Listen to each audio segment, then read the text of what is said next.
Tip number 6, deadlines.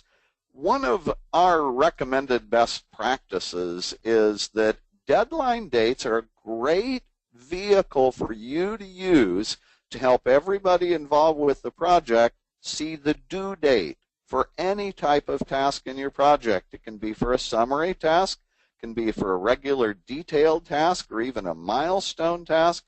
For example, maybe you have a contractual finish date with your customer, or you have a target date for your team to try to attain. You can use a deadline date for that.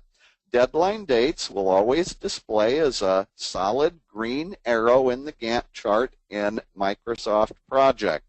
Now, recommendation here.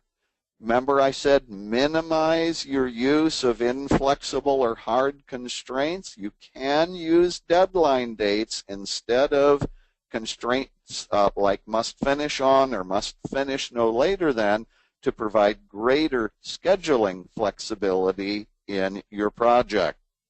All right, so here's the deal. Our project stakeholders are very concerned about our project going into December.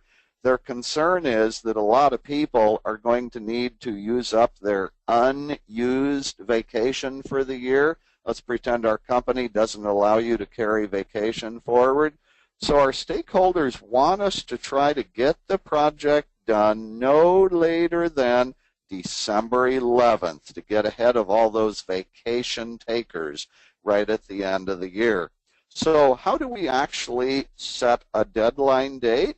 Well, on our Project Complete milestone, I'm going to double-click Project Complete.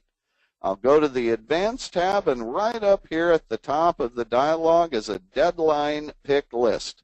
So let me go ahead and navigate over here to December the 11th. Don't need to add a note to it because I think deadlines pretty well stand for themselves. So I'll go ahead and click OK. Now, if I scroll out to the right, everybody, I wanted you to see, here's the solid green arrow.